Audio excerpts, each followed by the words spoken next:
আমার মুসলমান বন্ধুগণ, যেই মাত্র আল্লাহর নবী সরকারে দু আলম নবী মুহাম্মদুর রাসূলুল্লাহ সাল্লাল্লাহু আলাইহি ওয়াসাল্লাম দ্বীনের দাওয়াত মক্কার অলিতে গলিতে দেওয়া শুরু করেছেন।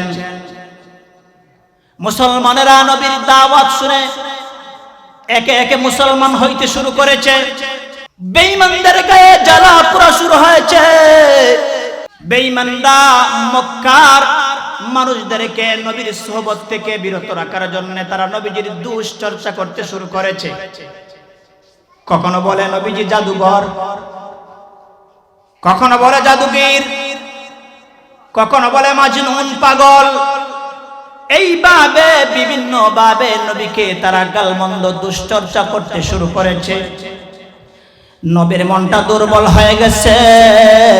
আল্লাহ পাক রব্বুল আলামিন সূরাতুল কালামের 4 নম্বর আয়াতে কারিমা নাজিল করে নবীকে সান্ত্বনা দিয়ে বলেন, ওগো নবীজি, মক্কার বেদিন বেঈমানরা আপনার চরিত্রকে নিয়ে তারা যাই বলুক না কেন, ওগো নবীজি, আমি আল্লাহ আপনার চরিত্রের ব্যাপারে সার্টিফিকেট দিলাম, ওয়া ইন্নাকা লাআলা খুলুকিন আযীম। আল্লাহু আকবার।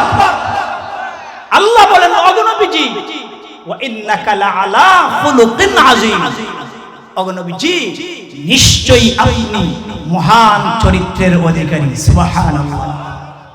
বিসমিল্লাহির রহমানির রহিম।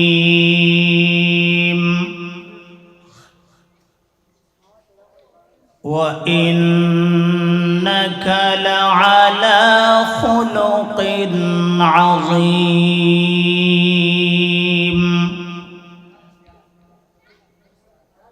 صدق الله مولانا العظيم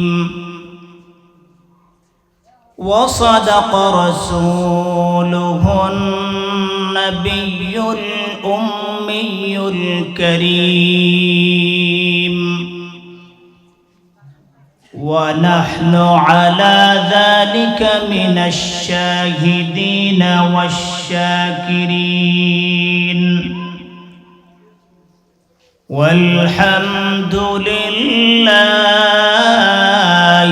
رب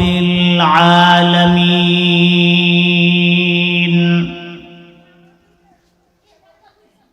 اللهم صل على محمد وعلى آل محمد كلما ذكره الذاكرون وكلما غفل عن ذكره الغافلون. سبحانك لا علم لنا إلا ما علمتنا إنك أنت العليم الحكيم.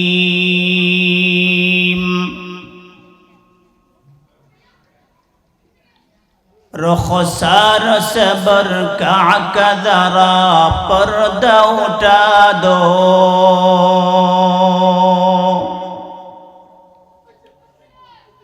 رخسار صبر کا ذرا پردہ اٹھا دو للہ مجھے حسن خدا داد دکھا دو للہ مجھے حسن خدا داد دکھا دو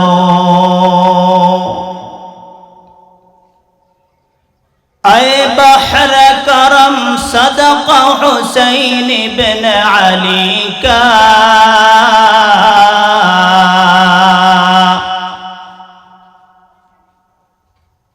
اے بحر کرم صدق حسین بن علی کا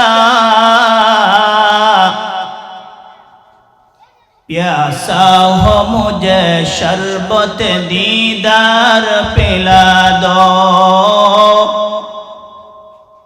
प्यासा हो मुझे शरबत दीदार पिला दो। मैं दूर हो मजबूर हो ऐ सैयद आलम, मैं दूर हो मजबूर हो ऐ सैयद आलम, दीदार दिखाते नहीं आवाज सुना दो, दीदार दिखाते नहीं आवाज सुना दो। दुनिया की भी और दीन की भी अपनी करम से, दुनिया की भी और दीन की भी अपनी करम से, बिगड़ी हुई बातों को मेरी आज बना दो, बिगड़ी हुई बातों को मेरी आज बना दो। जो लोग के कहलाती है सग तेरी गली के,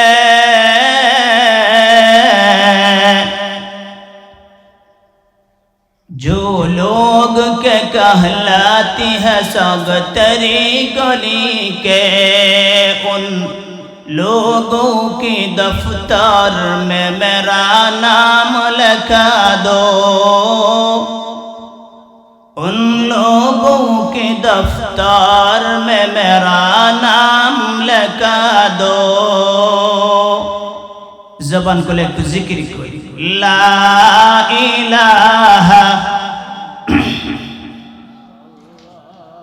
भाई जबान খুলে আওয়াজ দিয়া জবান খুলে, এখানে মানুষ কম না, অনেক মানুষ আছেন, সকলে জবান খুলেন, জবান খুলে জিকির করেন লা ইলাহা ইল্লাল্লাহ, লা ইলাহা ইল্লাল্লাহ, লা ইলাহা ইল্লাল্লাহ, حسبي ربي جل الله، ما في قلبي غير الله، لا إله।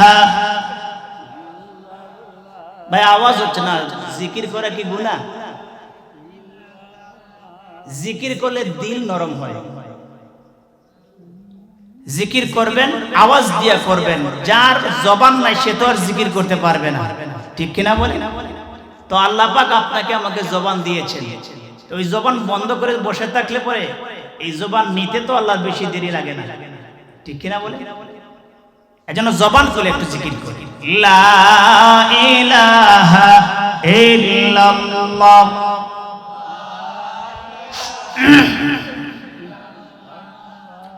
अल्लाह अल्लाह बोल बंदे, अल्लाह अल्लाह बोल, अल्लाह अल्लाह बोल बंदे, अल्लाह अल्लाह बोल।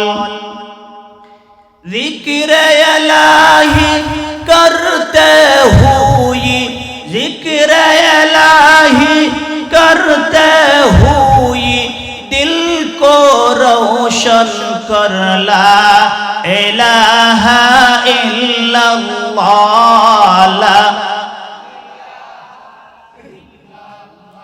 अर्जुर ला इलाहा इल्लल्लाह, ला इलाहा इल्लल्लाह, ला इलाहा इल्लल्लाह मुहम्मद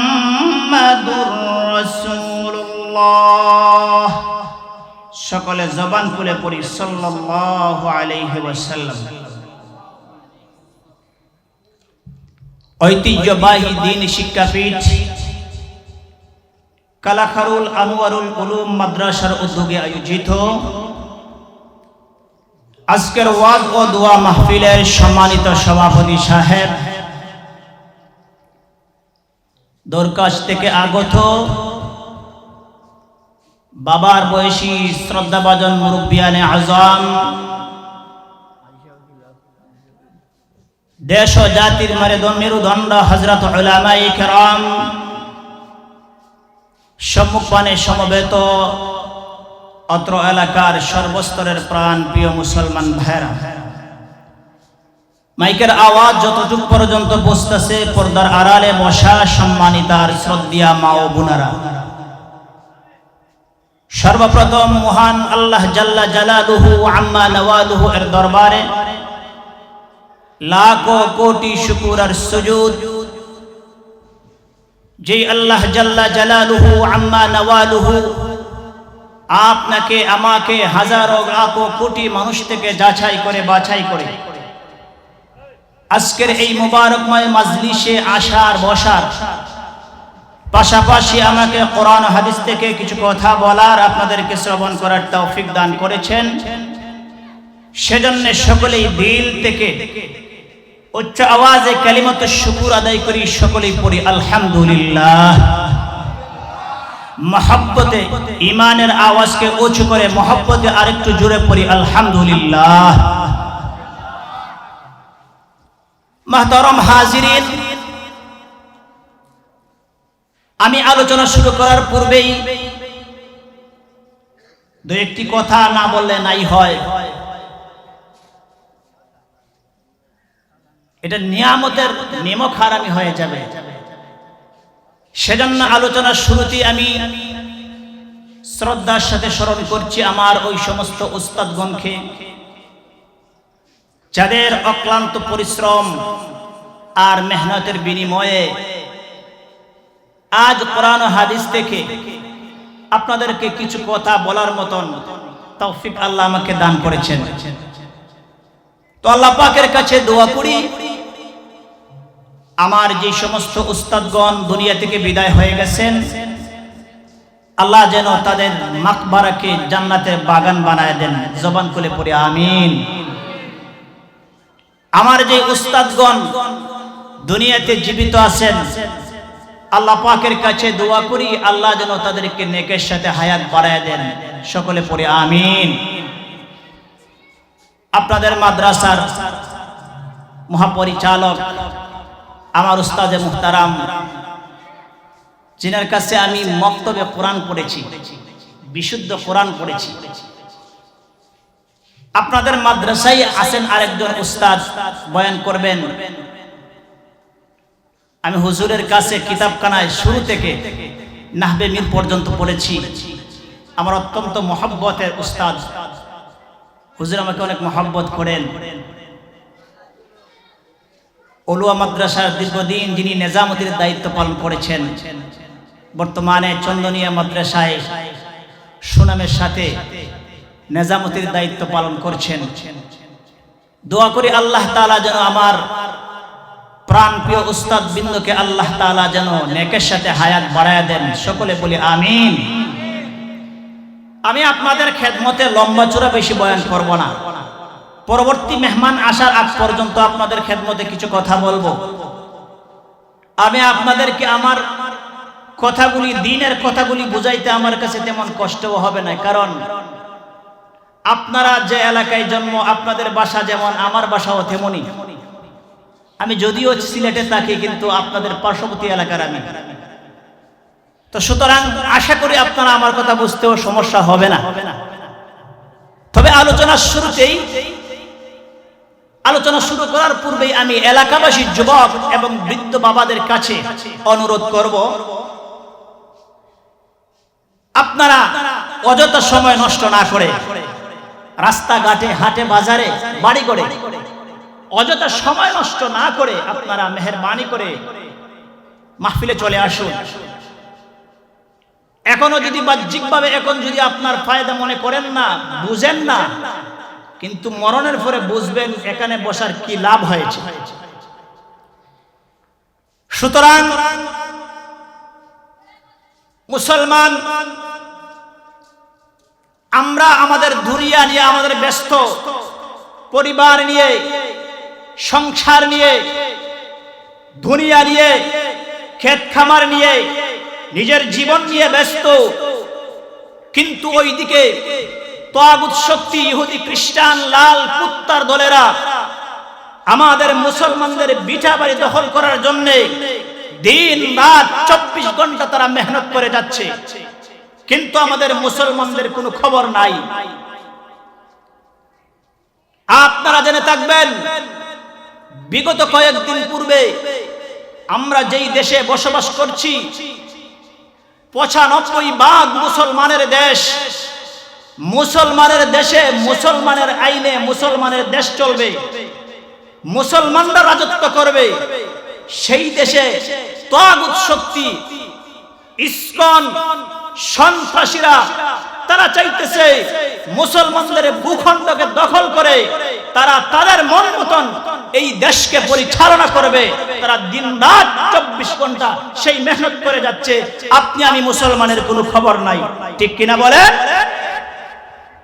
মুসলমান আপনি আমি যদি ঘুমে থাকি, আপনার আমার ভবিষ্যৎ প্রজন্ম, মুসলমানের সন্তানরা দিন বুঝবেই না। মুসলমানের স্বাধীন দেশে একজন ইমাম কোরআন ও হাদিস থেকে স্বাধীনভাবে দ্বীনের কথা বলবে, ইসকন সন্ত্রাসীরা প্রকাশ্যভাবে তার কাছে তারা চিঠি দিয়েছে উনি যেন মুসলমানদের বিরুদ্ধে কথা বলে, ইসকনদের পক্ষে যেন কথা বলে। প্রকাশ্যভাবে উনাকে চিঠি দেওয়া হয়েছে, তাদের পক্ষে কথা না বলার কারণে উনাকে গুম করা হয়েছে। তারা চেয়েছিল উনাকে হত্যা করবে, কিন্তু করতে পারে নাই। রাখে আল্লাহ? বলেন না, মারে কে? আল্লাহ যদি কাউকে বাঁচাইতে চায়, দুনিয়ার কোন তাগুত শক্তি তাকে মারতে পারবে? আওয়াজ করে বলেন, পারবে না। তবে আমরা মুসলমান, আমরা শিয়ালের জাতি নয়, আমরা সিংহের জাতি। আমরা মুহাম্মদুর রাসূলুল্লাহর উত্তরসূরি। মুহাম্মদুর রাসূলুল্লাহ কোনদিন তাগুতের সামনে মাথা নত করে নাই। মুহাম্মদুর রাসূলুল্লাহ সাল্লাল্লাহু আলাইহি ওয়াসাল্লামের সাথী যারা, তারাও বেঈমান কাফেরদের সামনে মাথা নত করে নাই। মাথা টান টান করে উঁচু করে বেঈমানদের সামনে তারা দাঁড়িয়েছে, কোনদিন তাদের সামনে তাদের ঈমান বিক্রি করে নাই। কিন্তু আফসোস আর পরিতাপের কথা, আমাদের মুসলমান জাতি পরিচয় মুসলমান, দুনিয়ার কিছু স্বার্থে নিজের ঈমান আমলকে বিক্রি করে দিচ্ছে। আজকে স্বাধীন মুসলমানের দেশে আমরা কতটুকু স্বাধীন, আমাদের ইজ্জতের কতটুকু স্বাধীনতা রয়েছে, আমাদের জীবনের কতটুকু স্বাধীনতা রয়েছে। আমরা স্বাধীনভাবে নির্ভয়ে আমরা শান্তিতে চলাফেরা করতে পারি না। একটু করে যদি আমরা দ্বীনের কথা কঠোর করে বলে ফেলি, তাগুত শক্তিদের এতটুকু দুঃসাহস হয়েছে, তারা সাথে সাথে আমাদের উপর আক্রমণ করতে বাধ্য হয়ে যায়। কিন্তু আফসোসের বিষয় হইল, আমরা মুসলমানরা আমাদের মুসলমানের পাশে দাঁড়াইতে পারি না। অথচ নবীর সাহাবায়ে কেরামদের গুণ কেমন ছিল? আল্লাহ পাক রব্বুল আলামিন কোরআনে কারীমের এক আয়াতে বলেন, মুহাম্মাদুর রাসূলুল্লাহ ওয়াল্লাযীনা মা'আহু আশিদ্দাউ আলাল কুফফার।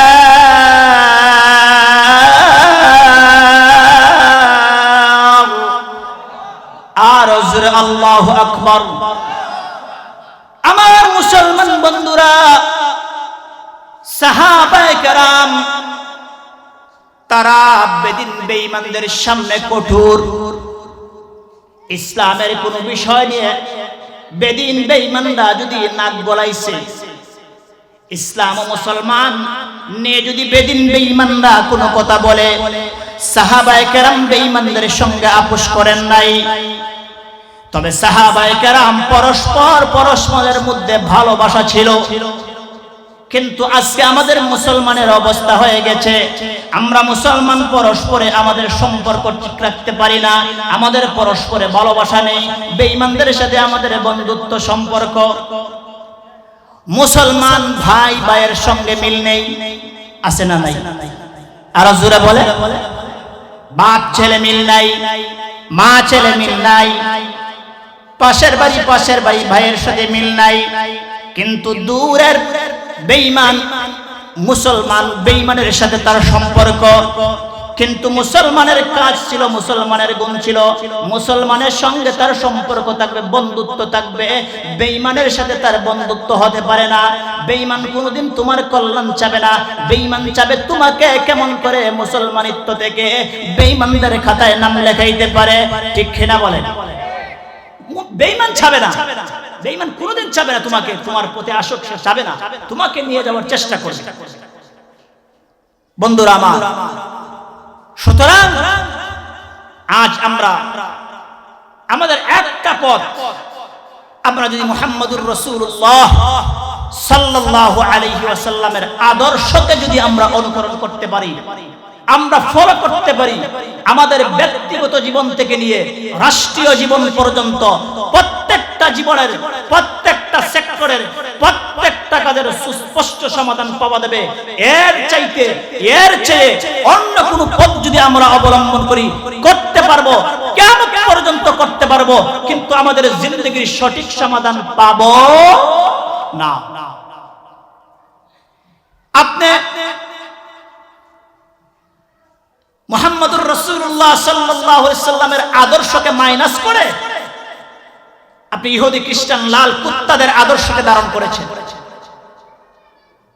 মুসলমানের সন্তান প্যান্ট পরে হাঁটুর উপর পর্যন্ত, আছে না নাই? আপনাদের কারাখরুল এলাকায় নাও থাকতে পারে, তবে আমাদের চোখে পড়ে বিভিন্ন জায়গায়। গতকালকে এক জায়গায় দেখলাম, গাড়িতে যাইতেছি, মুসলমানের সন্তান, হাঁটুর নিচেও কাপড় আছে, হাঁটুর উপরেও কাপড় আছে, হাঁটুর মধ্যখানে পেন্সিরা। আপনারা দেখছেন নি কোনদিন? তো আমার মনে হইল বেচারা মনে হয় অসহায়, ভালো কাপড় পরতে পারে না, বেচারার কাপড়। খেয়াল করে দেখি, এক পায়ের হাঁটু খালি, আবার দেখা যায় দ্বিতীয় পায়ের হাঁটুও খালি।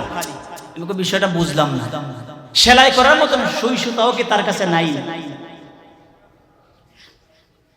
তো মুসলমানের সন্তান, হাঁটুর নিচ তার ঢাকা আছে, আবার টাকনুর নিচ পর্যন্ত, হাঁটুর উপরও তার ঢাকা আছে, কিন্তু হাঁটু পর্যন্ত সে খোলা রাখছে।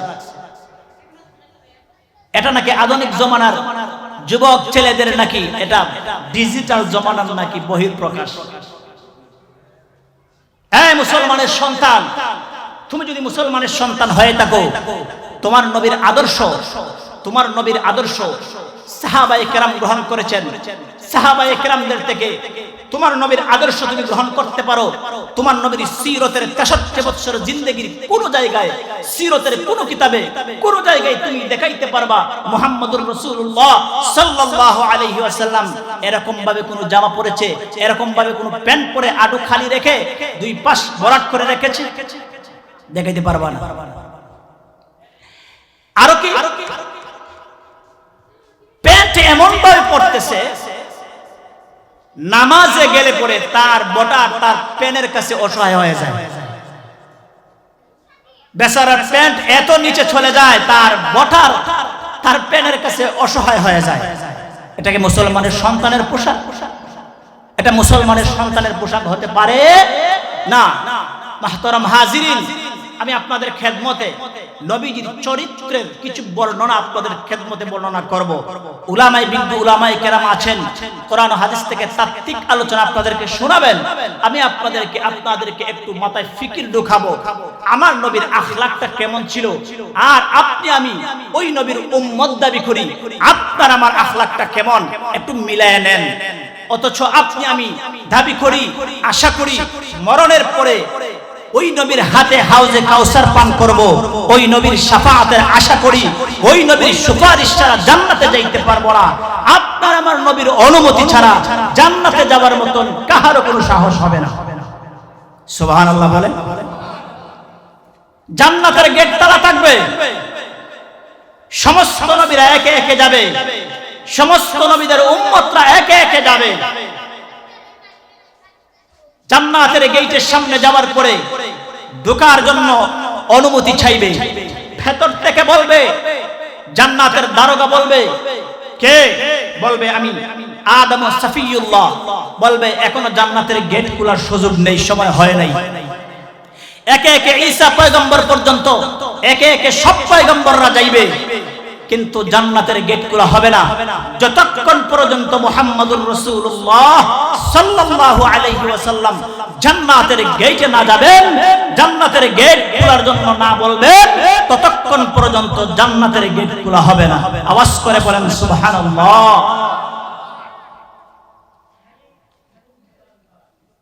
ওই নবীর আখলাক সম্পর্কে কিছু কথা বলবো। আমার আপনার জীবনের আখলাক চরিত্রের সাথে একটু মিলায় নিয়েন। যেই নবীর ব্যাপারে আমরা বলি আমরা শ্রেষ্ঠ নবীর উম্মত, শ্রেষ্ঠ নবীর শ্রেষ্ঠ উম্মত, যেই নবীর হাতের হাউজে কাউসারের পানি পান করতে চাই, হাসরের ময়দানে নবীজির শাফাআত কামনা করি, কিন্তু দুনিয়াতে ওই নবীর আদর্শ মানতে পারলাম না। আদর্শ মানলাম ইহুদি খ্রিস্টান লাল কুত্তাদের, আর ওইদিকে আশা করি নবীর শাফাআতের। এটা তো জাতে মাতাল তালে ঠিক। তুমি যদি মুহাম্মদুর রাসূলুল্লাহর হাতে হাউজে কাউসারের পানি পান করতে হয়, নবীজির আদর্শ মানো, নবীজির আদর্শ অনুযায়ী জীবন কাটাও। আমার মুসলমান বন্ধুগণ, আমার আপনার নবীর আদর্শ কেমন ছিল? আল্লাহ পাক রব্বুল আলামিন কোরআনে কারীমের সূরাতুল কালামের মধ্যে আল্লাহ পাক রব্বুল আলামিন নবীর চরিত্রের ব্যাপারে সার্টিফিকেট দিয়েছেন। সুবহানাল্লাহ বলেন। মক্কাতে যখন নবীজি দ্বীনের দাওয়াত দিচ্ছেন, বেদিন বেঈমানদের গায়ে জ্বালা পোড়া শুরু হয়েছে। মুহাম্মদের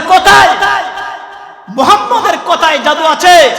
মানুষ যাকে যাকে মুসলমান হয়ে যাচ্ছে, মুহাম্মদের দাওয়াত থেকে মানুষদেরকে ফিরায় রাখতে হবে। নবীজির দোষ মক্কার বেদিন বেঈমানরা তালাশ করতে শুরু করেছে, মানুষদের কাছে বলতে শুরু করেছে। এক পর্যায়ে বলতে শুরু করলো, এই তোমরা কার ডাকে যাচ্ছ, কার ডাকে সাড়া দিচ্ছ? যেই আব্দুল্লাহর ছেলে মুহাম্মদের ডাকে সাড়া দিচ্ছ, ও তো একটা পাগল। নাউজুবিল্লাহ বলবেন না? আরো জোরে আওয়াজ করে বলেন। আমার মুসলমান বন্ধুগণ, যেই মাত্র আল্লাহর নবী সরকারে দু আলম নবী মুহাম্মদুর রাসূলুল্লাহ সাল্লাল্লাহু আলাইহি ওয়াসাল্লাম দ্বীনের দাওয়াত মক্কার অলিতে গলিতে দেওয়া শুরু করেছেন, মুসলমানেরা নবীর দাওয়াত শুনে একে একে মুসলমান হইতে শুরু করেছে। বেঈমানদের গায়ে জ্বালা পোড়া শুরু হয়েছে। বেঈমানরা মক্কার মানুষদেরকে নবীর সোহবত থেকে বিরত রাখার জন্য তারা নবীজির দোষ চর্চা করতে শুরু করেছে। কখনো বলে নবীজি জাদুঘর, কখনো বলে জাদুগীর, কখনো বলে মাজনুন পাগল। এইভাবে বিভিন্ন ভাবে নবীকে তারা গালমন্দ দুশ্চর্চা করতে শুরু করেছে। নবীর মনটা দুর্বল হয়ে গেছে, নবীর মন দুর্বল হয়ে গেছে। আল্লাহ পাক রব্বুল আলামিন সূরাতুল কালামের 4 নম্বর আয়াতে কারিমা নাজিল করে নবীকে সান্ত্বনা দিয়ে বলেন, ওগো নবীজি, মক্কার বেদিন বেঈমানরা আপনার চরিত্রকে নিয়ে তারা যাই বলুক না কেন, ওগো নবীজি, আমি আল্লাহ আপনার চরিত্রের ব্যাপারে সার্টিফিকেট দিলাম, ওয়া ইন্নাকা লাআলা খুলুকিন আযীম। আল্লাহু আকবার। আল্লাহ বলেন, ওগো নবীজি, ওয়া ইন্নাকা লাআলা খুলুকিন আযীম। ওগো নবীজি, নিশ্চয়ই আপনি মহান চরিত্রের অধিকারী। সুবহানাল্লাহ। আমার নবী মহান চরিত্রের অধিকারী কেমন করে আপনাদেরকে দুই একটা एग्जांपल দিলে বুঝবেন। 40 জন্মের পর থেকে নিয়ে জন্মগতভাবে নবীজি মহান চরিত্রের অধিকারী ছিলেন, এই গুণে গুণান্বিত ছিলেন। এটা মক্কার বেদিন বেঈমানরাও বুঝেছে। 40 বছর পর্যন্ত মক্কাতে চলাফেরা করেছেন বেঈমানদের পরিবেশের মধ্যে, এমন ভাবে চলাফেরা করেছেন এক পর্যায়ে বেদিন বেঈমানরা আপনার আমার নবীকে আল আমিন উপাধি দিতে বাধ্য হয়েছে। আল আমিন অর্থ বিশ্বাস। তাদের আমানতের মালগুলা নবীদের কাছে গচ্ছিত রাখত। নবীর চরিত্র কেমন ভালো ছিল, কেমন মহান চরিত্র ছিল, এটা বেঈমানরা 40 বছর পর্যন্ত তারা মেনে নিয়েছে। নবীর চরিত্রকে তারা স্বাগতম জানিয়েছে। নবীর মহান চরিত্রের একটা বহিঃপ্রকাশের একটা কথা আপনাকে বলি। নবী তখনও নবুয়ত প্রাপ্ত হন নাই। সিরতের কিতাবে লেখেন 30 থেকে 35 বছর বয়সী নবী হবেন, বয়সটা 30 থেকে 35 হবে। সিরতের কিতাবে লেখেন মক্কার বেদিন বেঈমানরা তারা খানায় কাবাকে ভেঙে নতুন করে আবার আবাদ করবে। তারা ইচ্ছে করেছে। খানায় কাবা কয়েকবার ভাঙা হয়েছে। কুরাইশরা চাইলো আমরাও একবার ভেঙে নতুন করে সুন্দর করে বানাবো। তারা ভেঙেছে খানায় কাবাতে জান্নাতি পাথর হাজরে আসওয়াদ। এই পাথরটা যখন তারা নিয়ে আরেক জায়গায় ফিট করবে, নতুন মসজিদে ফিট করবে, তখন সময়ে এই বরকতি পাথরের বরকত গ্রহণ করার জন্য কুরাইশ বংশের অধিকাংশ মানুষরাই তারা পাগল হয়ে গেছে। না, এই পাথর আমি নেব, এই পাথরের বরকত আমি অর্জন করব। এইভাবে পরস্পরে কথা কাটাকাটি করতে গিয়ে তাদের মধ্যে ঝগড়া হওয়ার একটা অবস্থান তৈরি হয়ে গেছে। কেউ কাউকে দেয় না। এক পর্যায়ে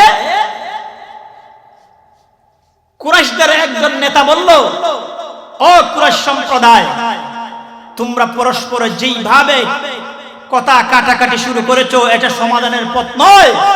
এইভাবে কথা কাটাকাটি করলে সমাধান হবে না।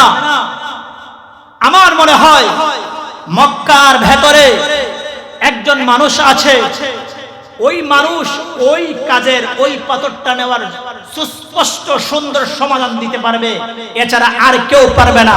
তোমরা যদি আমার কথায় সম্মত হও তাহলে লোকটার কথা আমি প্রকাশ করব। সুবহানাল্লাহ। ওই লোকটাকে বলেন তো দেখি। সুবহানাল্লাহ। কথায় বুঝেন না। ওই লোকটাকে বলেন না। আমাদের নবী। আমাদের নবীর কথা যখন ঘোষণা করা হলো, সবাই ঐক্যবদ্ধভাবে একসঙ্গে এক বাক্যে মেনে নিছে। আপনার আমার নবী গেলেন, গিয়া বললেন ঠিক আছে, একটা রুমাল অথবা চাদর দাও। একটা চাদর দেওয়া হইল। ওই চাদরে হাজরে আসওয়াদ নামক পাথরটা নবীজি রাখলেন। রাখার পরে নবীজি বললেন সবাই এই চাদরে ধরো, ধরে হাজরে আসওয়াদ পাথরটাকে তোমরা মসজিদের ওয়ালে ফিট করে দাও, সবাই বরকত গ্রহণ করে নাও। সকলে আশ্চর্য হয়ে গেল। সুবহানাল্লাহ। এমন বুদ্ধি আর সমাধান তো আমাদের কারো মাথায় ঢুকে নাই। সুবহানাল্লাহ বলেন। আমার মুসলমান বন্ধুরা, আপনার আমার নবীর আখলাক, আমার আপনার নবী মক্কাতে নবুয়তের পূর্ব মুহূর্তে চলাফেরা করেছেন, কাউকে কোনোদিন কষ্ট দেন নাই। হাতের দ্বারা দেন নাই, পায়ের দ্বারা দেন নাই, জবানের দ্বারা দেন নাই, কোনোভাবে কাউকে ব্যক্তি স্বার্থিকভাবে আল্লাহর নবী জন্ম থেকে নিয়ে মৃত্যু পর্যন্ত কোনোদিন ব্যক্তিগত স্বার্থে কাউকে কোনোদিন কষ্ট দেন নাই। আল্লাহর নবী নিজের ব্যক্তিগত স্বার্থে কাউকে কষ্ট দেন নাই। সুবহানাল্লাহ বলবেন। এমন আদর্শের মানুষ, চরিত্রের মানুষ আমাদের বাহুবল এলাকার ভিতরে অভাব নাই। কি বলেন? আমরা কোনোদিন মুখ দিয়া কাউকে কষ্ট দেই নাই, হাত দিয়া কাউকে কষ্ট দেই নাই, আমাদের অঙ্গ প্রত্যঙ্গ দিয়া কাউকে কষ্ট দেই নাই। আরে আপনি আমি তো এমন সুরতে আপনি আমি একটা মানুষ, কষ্ট পায়েন না আমার কথায়, মাপ চাই, আগে মাপ চেয়ে নিচ্ছি। সূরতে আমরা মানুষ, কিন্তু আমাদের আখলাক আর চরিত্রে হায়ওয়ান জানোয়ারকে হার মানিয়ে ফেলছে। আমাদের ব্যবহার, আমাদের চলা, আমাদের চলাফেরা, আমাদের ব্যবহার, আমাদের আখলাকে চতুষ্পদ জানোয়ারকে হার মানিয়ে ফেলছে। আমরা সূরতে মানুষ হতে পারি, কিন্তু সিরতে মানুষ হতে পারি নাই। সামান্য যদি নিজের অবস্থার বিরুদ্ধে যদি সামান্য একটু কিছু হয়ে যায়, নিজের মনের বিপরীত হয়ে যায়, সাথে সাথে অ্যাকশন নিতে একটা মিনিটও দেরি হয় না। আমি আপনাদেরকে যদি এই ধরনের কথা যদি বলতে চাই, তাহলে রাতকে রাত বলতে পারবো। আমাদের দেশে, আমাদের সমাজে, আমাদের মনের বিপরীত কোনো কিছু হয়ে গেলে আমরা সাথে সাথে অ্যাকশন নিয়ে যাই। আমরা কেমন আদর্শওয়ালা মানুষ, আদর্শওয়ালা উম্মত, আমাদের আখলাক কেমন দেখেন। বিগত কয়েক মাস আগে বরিশালে আপন ভাইয়ের চোখ জ্যান্ত উপড়ে ফেলেছে। কি বলবেন? সুবহানাল্লাহ বলবেন? আরে আওয়াজ করেন, আউযুবিল্লাহ পড়েন। আপন ভাই, এক মায়ের পেট থেকে জন্ম, একটু অর্থের কারণে, সম্পদের লোভে তাকে ঢাকা থেকে খবর দিয়ে বাড়িতে নিয়েছে। বাড়িতে নেওয়ার পরে দুই ভাই মিলে, পুত্রবধূ দুই ভাইয়ের বউ মিলে, বাস্তি মিলে, বাতিজি মিলে, তারা সকলে মিলে হাত পাও বেঁধে ওই লোকটাকে জীবিত অবস্থায় তার চোখটা তুলে ফেলছে। ওরাও মানুষ, সমাজে ওরাও মানুষ, এরা সূরতে মানুষ, সিরতে কুত্তার চাইতে অরহা। এটা কুত্তা কোনদিন কুত্তার চোখ তুলতে দেখছেন? কষ্ট পাইবেন না। আমি বলছি, সামাজিক পরিস্থিতির উপর ভিত্তি করে রাসূলের আদর্শকে নিয়ে আমি কিছু কথা বলবো। বিগত কয়েক মাস আগে ব্রাহ্মণবাড়িয়ার ঘটনা। আপন মেয়ে মা পরকিয়া করতে গিয়া ধরা পড়েছে মেয়ের চোখে। 9-10 বছরের বাচ্চা, যার নাম ময়না। এই ময়না মেয়েটাকে, বাবা তাকে প্রবাসে, মেয়ে যখন দেখলো মা অন্য পুরুষের সাথে পরকিয়া করছে, মায়ের চোখে পড়ে গেছে।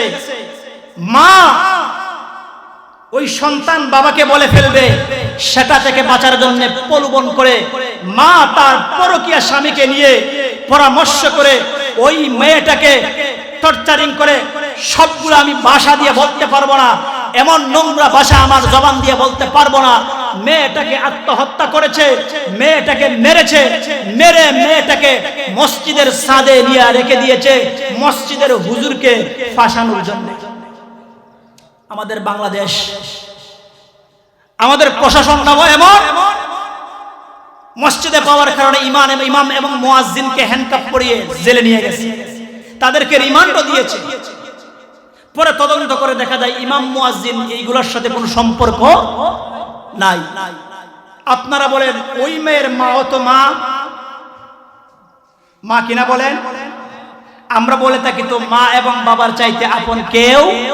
এটা ঢালাওভাবে বলবেন না, আমার কথার ধরন কিন্তু ভিন্ন। ঢালাওভাবে এই ওয়াজের কথা বলবেন না, মা এবং বাবা আপন, এই কথা ঢালাওভাবে বলবেন না। সমাজে এমনও কিছু মা বাবা রয়েছে যারা নিজ হাত দিয়ে সন্তানকে জবাই করেছে। সমাজে এমনও কিছু সন্তান রয়েছে যাদের নিজ হাত দিয়ে বাবা এবং মাকে জবাই করেছে। আমি বলতে গেলে রাতকে রাত বলতে পারবো। কিন্তু এত কিছু আমাদের সমাজে উন্নতি হচ্ছে, রাস্তার উন্নতি হচ্ছে, সামাজিক অনেক কিছু উন্নতি হচ্ছে, কিন্তু আদর্শের তো কোনো উন্নতি নাই। আদর্শের উন্নতি আছে, আদর্শের উন্নতি একমাত্র তখনই হবে যখন আল্লাহর জমিনে আল্লাহর খিলাফত প্রতিষ্ঠা হবে। যেদিন আল্লাহর জমিনে আল্লাহর রাজ কায়েম হবে, সেদিন প্রত্যেকটা মানুষ মুহাম্মদুর রাসূলুল্লাহর আদর্শ উম্মত হতে বাধ্য হবে। আওয়াজ করে বলেন ঠিক কিনা? তন্ত্রমন্ত্র দিয়া যতই দুনিয়া এবং দেশ সাজান না কেন, এইগুলা দিয়া সর্বস্তরের মানুষের স্বাধীনতা রক্ষা হবে না, ইনসাফ কায়েম হবে না। একমাত্র প্রত্যেক মানুষের সঠিকভাবে তাদের হক পাওনা যদি পৌঁছাইয়া দিতে হয়, খেলাফতের বিকল্প কোনো ব্যবস্থা নাই। অনেক বাইরে শুনলে মনে মনে বলবেন হুজুর কি এখন রাজনীতির ওয়াজে ঢুকে গেছে নাকি? জমিন কার? আওয়াজ করে বলা লাগবে। আমি জোরে বলতে বলতে আমার গলায় ধরে ফেলছি, আপনারা একটু আওয়াজ দিয়ে দয়া করে আমার সাথে আওয়াজ দিয়ে বলেন জমিন কার? আসমান কার? আসমান যদি আল্লাহর হয়, জমিন যদি আল্লাহর হয়, আসমান এবং জমিনের ভেতরে হুকুম চলবে কার? তা আমরা তো হুকুম চালাইতে চাই ইহুদি খ্রিস্টান লাল কুত্তাদের হুকুম চালাইতে চাই, কিন্তু এই দেশের মধ্যে হাজার হাজার আলেম রয়েছে, এই দেশের মধ্যে হাজার হাজার উলামায়ে কেরাম রয়েছে। এটা শাহজালালের দেশ, শাহপরানের দেশ, 95% মুসলমানের দেশ।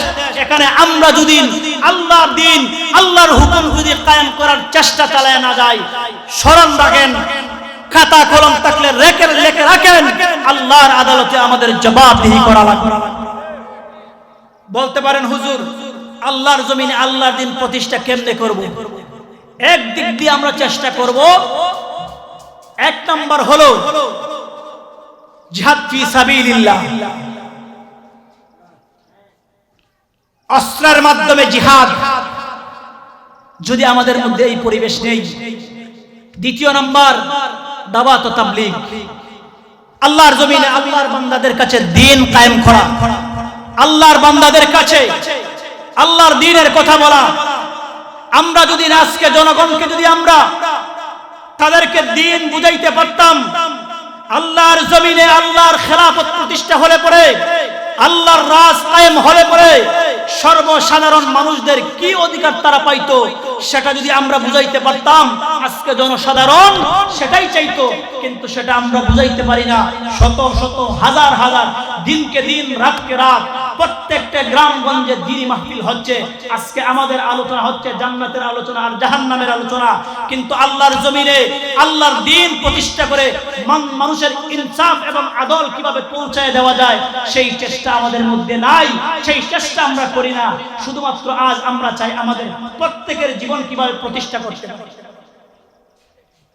এজন্য আপনাদেরকে সংক্ষেপে বলছি, একটা কথা সংক্ষেপে বলে আমার সামনে চলে যাচ্ছি। আল্লাহর জমিনে যদি আল্লাহর হুকুম, আল্লাহর রাজ কায়েম হয়, আপনাদের লাভ হবে কি?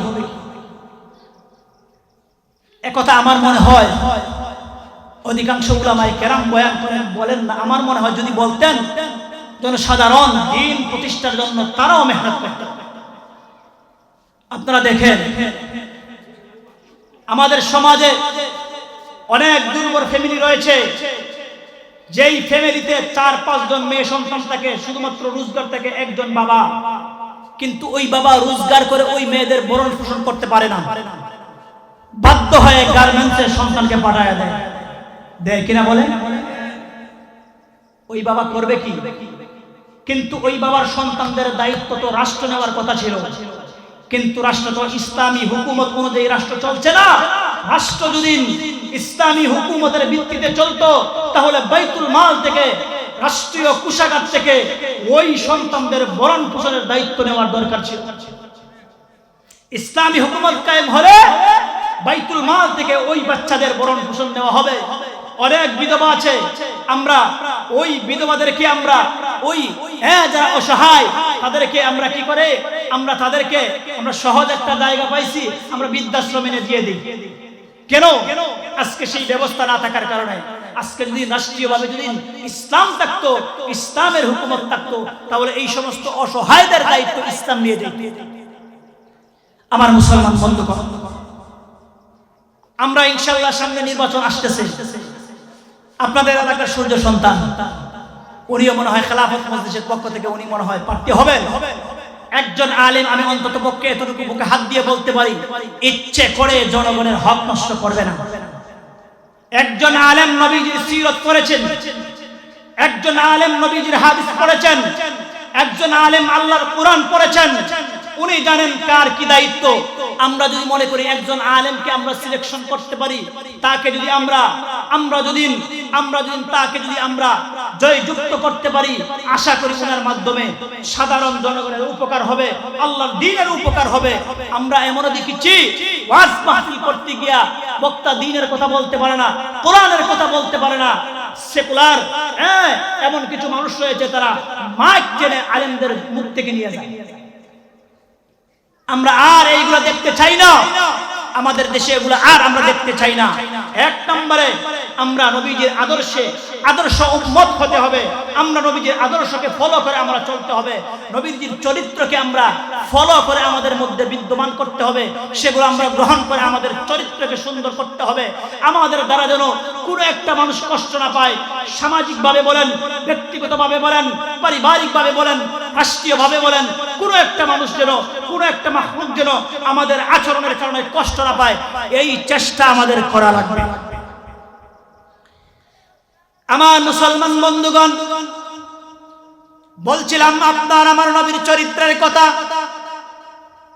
দীর্ঘ 40 বছর পর্যন্ত মক্কাতে দ্বীনের দাওয়াত দিয়েছেন। বেদিন বেঈমানরা আপনার আমার নবীকে যত প্রকারের কষ্ট দেওয়ার মতন সব কষ্ট দিয়েছে, কিন্তু আল্লাহর নবী একটা বারের জন্য বেদিন বেঈমানদেরকে কোনোদিন জবান দিয়ে কোনো ভাষা খারাপ করে গালি দেন নাই।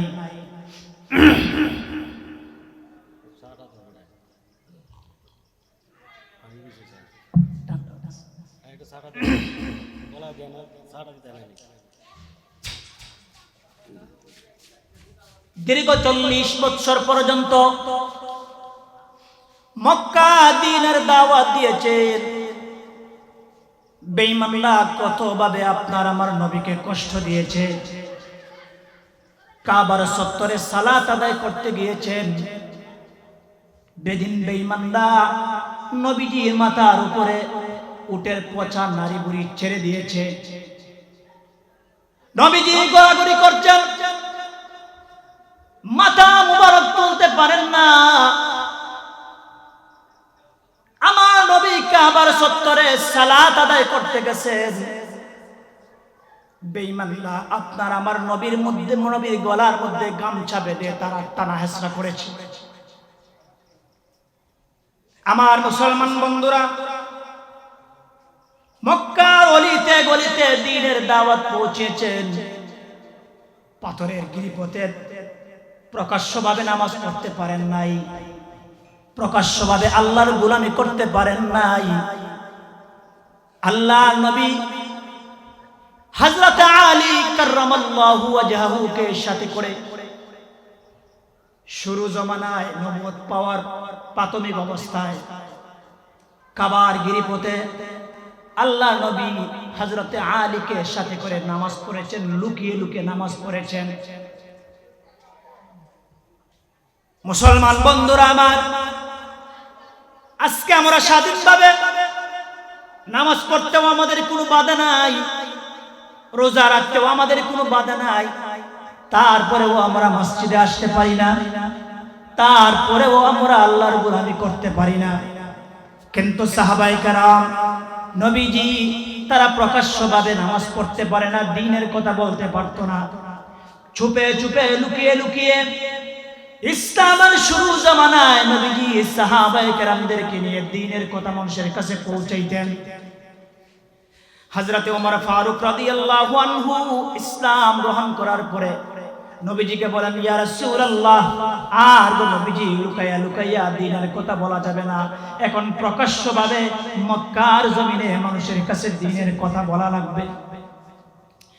আমার মুসলমান বন্ধুগণ, আপনাদেরকে বলতে চাই,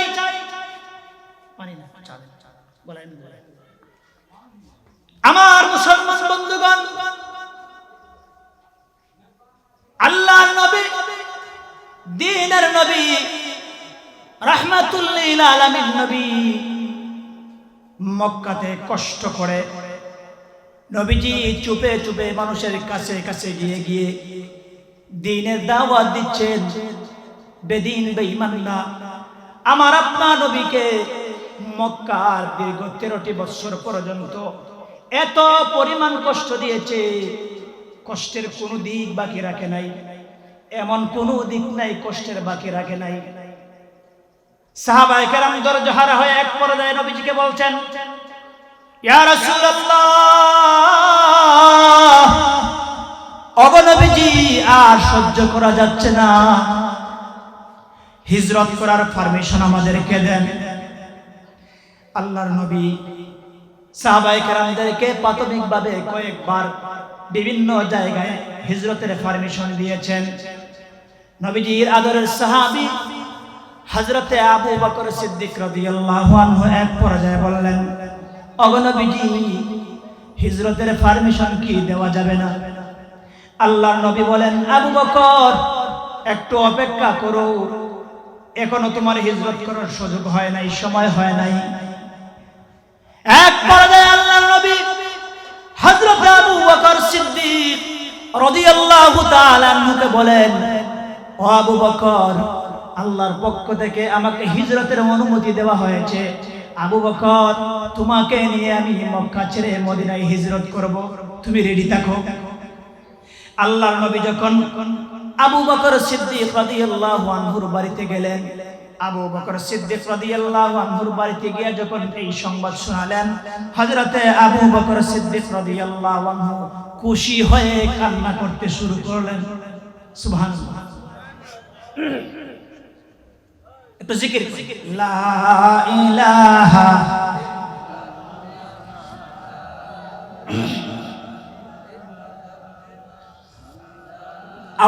আওয়াজ দিয়ে অনেক মানুষ আওয়াজ দিয়ে লা ইলাহা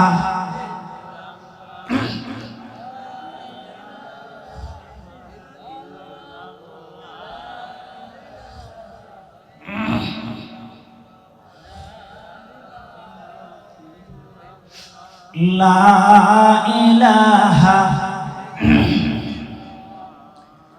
লা ইলাহা ইল্লাল্লাহু মুহাম্মাদুর রাসূলুল্লাহ। আল্লাহর নবী যখন বললেন, আবু বকর, চলো হিজরত করব তোমাকে নিয়ে, খুশিতে আল্লাহর নবীর সাহাবী সিদ্দিক আকবর রাদিয়াল্লাহু আনহু কান্না করা শুরু করলেন। নবীজি জিজ্ঞেস করলেন, আবু বকর, আজকে তো খুশির কথা বললাম, কান্না করছো কেন? হযরতে আবু বকর সিদ্দিক রাদিয়াল্লাহু আনহু বলেন, হুজুর, এটা আমার আনন্দের কান্না। দেখবেন সন্তান যখন বিদেশে যায়, মা বাবা কান্না করেন কিনা বলেন? আবার বিদেশ থেকে যখন সন্তান বাড়িতে আসে, আবার মা জড়ায় ধরে কান্না করে। উভয় কান্না কি সমান? যাওয়ার কান্না কষ্টের কান্না, আমার কুল থেকে আমার সন্তানটা কলিজার টুকরা চলে গেছে, কবে দেখা হবে, এই চিন্তা করে করে মা কান্না করে। আবার সন্তান যখন বিদেশের তার জীবন শেষ করে, বিদেশের সময় শেষ করে, প্রবাস জীবন শেষ করে যখন আসে, তখন আনন্দে মা খুশিতে আমার সন্তানকে ফিরে পেয়েছি, তখনও কান্না করে। উভয় কান্না সমান না। সিদ্দিক আকবর চোখের পানি ছেড়ে কান্না করছেন, এটা আনন্দের কান্না। নবীজিকে নিয়ে যখন রওনা হয়েছেন, গারে সূরে গেছেন, সেখানে থাকার পরে সেখান থেকে যখন মক্কার দিকে রওনা করেছেন, মক্কার দিকে রওনা করতে গিয়া হযরতে আবু বকর সিদ্দিক রাদিয়াল্লাহু আনহু এক পর্যায়ে নবীজির সামনের দিক দিয়ে দৌড় দিয়ে যান, আবার আরেকবার পেছনের দিক দিয়ে আসেন, একবার ডানে যান, আবার আরেকবার বামে চলে যান। এই তাড়াহুড়া আর হতাশ দেখে আল্লাহর নবী জিজ্ঞেস করলেন, ও আবু বকর, তুমি এমন কেন করছো? তোমার মধ্যে একটা অশান্তি বিরাজমান করছে। আবু বকর, আমাকে একটু বলো তো দেখি, সমস্যা কি? আমার মুসলমান বন্ধুগণ,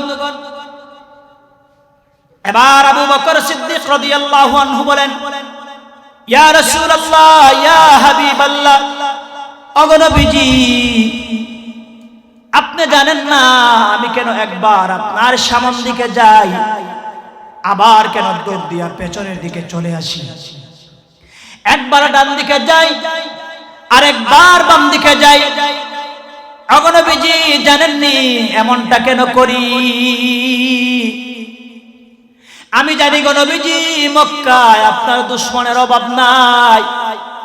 যে কোনো মুহূর্তে কোন বেঈমান আপনার সামনের দিক দিয়ে যদি আক্রমণ করে বসে, এমন চিন্তা করে করে আমি দৌড় দিয়া লাফ দিয়ে সামনে চলে যাই। আবার যখন মনে হয় পেছন দিক দিয়ে বেঈমান আইসা আক্রমণ করে ফেলবে, আবার দৌড় দিয়ে পেছনে চলে আয়। যখন মনে হয় আপনার বাম দিক থেকে বেঈমান আক্রমণ করে ফেলবে, ওগো নবীজি আমি দৌড় দিয়া বাম দিকে চলে যাই। আবার যখন মনে হয় ডান দিক থেকে বেঈমান চলে আসবে, ওগো নবীজি আমি লাফ দিয়া দৌড়াইয়া বাম দিকে চলে যাই। ইয়া রাসূলুল্লাহ, এই ভয়ে আমি দৌড়াদৌড়ি করি। এবার আল্লাহর নবী বলেন, ও আবু বকর, তাহলে তুমি কি চাও বেদিন বেঈমানরা তোমাকে মেরে ফেলবে, আক্রমণ করে তোমার উপর আক্রমণ করে তোমাকে মেরে ফেলবে, তুমি দুনিয়া থেকে বিদায় হয়ে যাবে, আর আমি মুহাম্মদ দুনিয়াতে বেঁচে থাকবো, তুমি কি এটা চাও? এবার আবু বকর সিদ্দিক রাদিয়াল্লাহু আনহু বলেন, ইয়া রাসূলুল্লাহ, ইয়া হাবিবাল্লাহ, ওগো নবীজি আল্লাহর কসম করে বলি, বেঈমানরা যদি আমাকে মেরেও ফেলে, আপনি যদি দুনিয়াতে বেঁচে থাকেন, আমি আবু বকরের বিন্দু পরিমাণ কোনো কষ্ট নাই। আওয়াজ করে বলেন সুবহানাল্লাহ। মুসলমান বন্ধুরা আমার, হিজরত করে নবীজি যখন মদিনায় যেদিন গেলেন, যাওয়ার পরে আল্লাহর নবী সিদ্দিক আকবর রাদিয়াল্লাহু আনহুকে বলেন, ও আবু বকর, দুনিয়ার সমস্ত মানুষের ঋণ যদিও আমি শোধ করতে পারি, কিন্তু তোমার ঋণ আমি কোনোদিন শোধ করতে পারবো না। আবু বকর, তোমার ঋণ একমাত্র শোধ করবেন মহান আল্লাহ। আবু বকর সিদ্দিক রাদিয়াল্লাহু আনহু, নবীজির সঙ্গে ওনার বয়সের ব্যবধান ছিল 2 বছরের। এত অন্তরঙ্গ বন্ধু, ইসলামের জন্য ওনার মাল সবগুলা, ইসলাম গ্রহণ করার পরে ইসলামের জন্য উনি সবগুলা বিসর্জন করে দিয়ে দিয়েছেন। আমার মুসলমান বন্ধুগণ, হযরত আবু বকর সিদ্দিক রাদিয়াল্লাহু তাআলা আনহু নবীজিকে নিয়ে মদিনায় যখন পা রাখলেন, মদিনায় যেই সময় পা রাখলেন, নবীজি পা রাখার পরে যাওয়ার পরে আল্লাহর নবীর সাহাবী সিদ্দিক আকবর রাদিয়াল্লাহু আনহু নবীজিকে বলেন, ইয়া রাসূলুল্লাহ, মক্কাবাসী আপনাকে, মদিনাবাসী আপনাকে স্বাগতম জানানোর জন্য আসছে। ওগো নবীজি, আপনি তাদেরকে একটু নসিহত করুন। আমার মুসলমান বন্ধুগণ, মদিনায় যাওয়ার পরে আবু বকর সিদ্দিক নবীজিকে বলেন, ওগো নবীজি, মদিনাবাসীকে আপনি একটু নসিহত করেন। আল্লাহর নবী মদিনাবাসী সকলকে একত্রিত করলেন, যারা আসলেন তাদেরকে আল্লাহর নবী কয়েকটা নসিহত করেছেন। ওই নসিহতগুলা যদি আমরা মানতে পারি, আমাদের দুনিয়াতেও শান্তি হবে, আখিরাতেও শান্তি হবে। মানতে আসেন, রাজি আছেন তো? সহজ আমলগুলো, সহজ, এত কঠিন আমল না, সহজ আমল। আল্লাহর নবী 1 নম্বর নসিহত করলেন, ইয়া আইয়ুহান নাস আফশুস সালাম। ও মানুষ সকল, তোমরা যারা এখানে আসছো, তোমাদেরকে আমি একটা নসিহত করি, তোমরা পরস্পরে সালাম বিনিময় করবা। 2 নম্বর নসিহত করেছেন, ওয়া আতঈমুত তাআম। অনাথ ক্ষুধার্ত যারা, অসহায় যারা, তাদেরকে তোমরা খাবার খাওয়াইবা। সমাজে আমরা খাবারের আয়োজন করি ঠিক, কিন্তু গরিব দুঃখী যারা, তাদের কোনো খবর আমাদের থাকে না, ঠিক কিনা বলেন? আমরা দাওয়াতের ব্যবস্থা করি, খাবারের ব্যবস্থা করি, কিন্তু সমাজে বড় বড় মাথাওয়ালা যারা আছেন, তাদেরকে সামনের চেয়ারে বসাইয়া বড় বড় রুশ আর কুরমা ফুলাও আমরা তাদেরকে খাওয়াই, আর অনাথ অসহায় যারা আছে তাদেরকে রাস্তায় বসায়া দেই, তাদেরকে সুযোগ দেই না, ঠিক কিনা বলেন? আল্লাহর নবী বলেন, অনাথ অসহায় ক্ষুধার্ত যারা, তাদেরকে খাবার খাওয়াইবা। এরপরে আল্লাহর নবী বলেন, ওয়াসাল্লু বিল্লাইলি ওয়ান নাসু নিয়াম। ও আমার উম্মতের দল, রাত যখন গভীর হয়ে যায় তখন মুসাল্লাটা বিছাইয়া, জানামাজ বিছাইয়া মহান আল্লাহকে তুমি ডাকতে শুরু করো। তাহাজ্জুদের নামাজের মুসাল্লায় দাঁড়াইয়া আল্লাহকে ডাকো। যদি এই আমলগুলো করতে পারো, আল্লাহর নবী বলেন তাদখুলুল জান্নাতা বিসালাম, আল্লাহ পাক তোমাকে নিরাপদে আল্লাহর তৈরি জান্নাতে। সালাম দিব তো আমরা পরস্পরে, একে অপরকে দিব তো ইনশাআল্লাহ? না বলবেন হুজুর কেন সালাম দেয় না? হুজুর দিবেন, মুসল্লিও দিবেন, বাবা দিবেন, সন্তানও দিবেন, স্বামী দিবেন, স্ত্রীও দিবেন। শুধুমাত্র আপনি স্বামী হইলেন এই জন্য স্ত্রী আপনাকে সালাম দিবে, এটা কোনো কথা? আল্লাহর নবী দেখে বিবিদের সাথে কেমন আচরণ করেছে। আল্লাহর নবীর প্রথম স্ত্রী যিনি, হযরতে খাদিজাতুল কুবরা রাদিয়াল্লাহু তাআলা আনহা, উনি মক্কাতে অত্যন্ত অনেক ধনাঢ্য একজন মহিলা ছিলেন।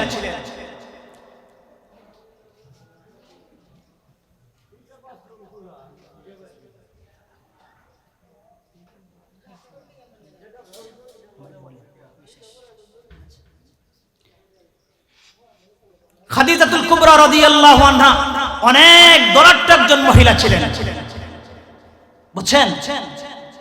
ইসলাম গ্রহণ করার পরে ওনার পুরাটা সম্পদ ইসলামের জন্য মুহাম্মদুর রাসূলুল্লাহর হাতে তুলে দিয়েছেন। আজকে আমরা চিল্লাইয়া আপনাদের কাছ থেকে মসজিদ মাদ্রাসার জন্য কিছু টাকা বার করতে পারি না। আরে ভাই কিছু দেন, দিলে পরে এখন বুঝবেন না, এখন বুঝবেন আমার লস অনেক হচ্ছে, কিন্তু একদিন মরণের পরে আপনার নামায়ে আমাল যখন আল্লাহ পাক আপনার হাতে দিবে তখন আপনি বুঝবেন এই অল্প পরিমাণ দান আপনার জন্য হাসরের ময়দানে কি পরিমাণ কাজে লেগেছে। সুতরাং মুহতারাম হাজিরিন, আমি কয়েক মিনিটের ভিতরে আমার আলোচনা গুছিয়ে নিচ্ছি। অনেক উলামায়ে কেরাম রয়েছেন, কোরআন হাদিস থেকে আপনাদেরকে কথা শোনাবেন। আমি আপনাদেরকে বলবো কয়েক মিনিটের ভিতরে নবীজির চরিত্রের কয়েকটা কথা বলে আমি আমার কথা ইতি টানবো। এক নম্বরে আমার আপনার নবীর আদর্শ, আমার আপনার নবীর চরিত্রটা কেমন ছিল। আম্মা জান আয়েশা সিদ্দিকা রাদিয়াল্লাহু তাআলা আনহা বলেন, আমার নবীর চরিত্রের ব্যাপারে বলেন, মা দরাবা রাসূলুল্লাহ সাল্লাল্লাহু আলাইহি ওয়াসাল্লাম বিয়াদিহি শাইআন কাত্তু ইল্লা আইয়ুজাহিদা ফি সাবিলিল্লাহ ওয়ালা দরাবা খাদিমান ওয়ালা ইমরাআতান। নবীর বিবি আম্মা জান আয়েশা সিদ্দিকা রাদিয়াল্লাহু আনহা বলেন, ও পৃথিবীর মানুষেরা, আমার আপনার নবীর আদর্শ কেমন ছিল, চরিত্র কেমন ছিল শুনে নাও। আমার আপনার নবী নিজের স্বার্থের কারণে কাউকে কোনোদিন হাত দ্বারা প্রহার করেন নাই। সুবহানাল্লাহ বলবেন না? আপনার আমার বেলায় এমনটা হয়েছে? আমার আপনার নবী নিজের বেলায় নিজের স্বার্থের কারণে কাউকে কোনোদিন হাত দ্বারা প্রহার করে নাই। তবে ইল্লা আইয়ুজাহিদা ফি সাবিলিল্লাহ, জিহাদের ক্ষেত্রে নবীজি হাত ব্যবহার করার প্রয়োজন হলে জিহাদের ক্ষেত্রে হাত ব্যবহার করেছেন, অস্ত্র ব্যবহার করার প্রয়োজন হইলে ব্যবহার করেছেন, শরীয়তের বিধান কায়েম করতে গিয়ে হাত ব্যবহার করার প্রয়োজন করেছেন। দ্বীন ইসলামের জন্য আল্লাহর নবী নিজের হাত ব্যবহার করার প্রয়োজন করেছেন, কিন্তু নিজের স্বার্থের কারণে করেন নাই। শামাইল তিরমিজি কিতাবের মধ্যে আসছে, আল্লাহর নবীর সাহাবী হযরত আনাস বিন মালিক রাদিয়াল্লাহু আনহু বলেন, আমি দীর্ঘ 10 বছর পর্যন্ত নবীজির খেদমত করেছি, নবীজির খাদেম ছিলাম, কিন্তু দীর্ঘ 10 বছর পর্যন্ত নবীজির খেদমত করেছি। একটা দিন, একটা মুহূর্তে, একটা সেকেন্ডে আল্লাহর নবী কোনোদিন আমাকে এমন কথা বলেন নাই, ও আনাস তুমি এমন কাজটা এভাবে কেন করেছো, সেভাবে কেন করেছো, একটা দিন আল্লাহর নবী বলেন নাই। আরেকটু জোরে, আরেকটু জোরে।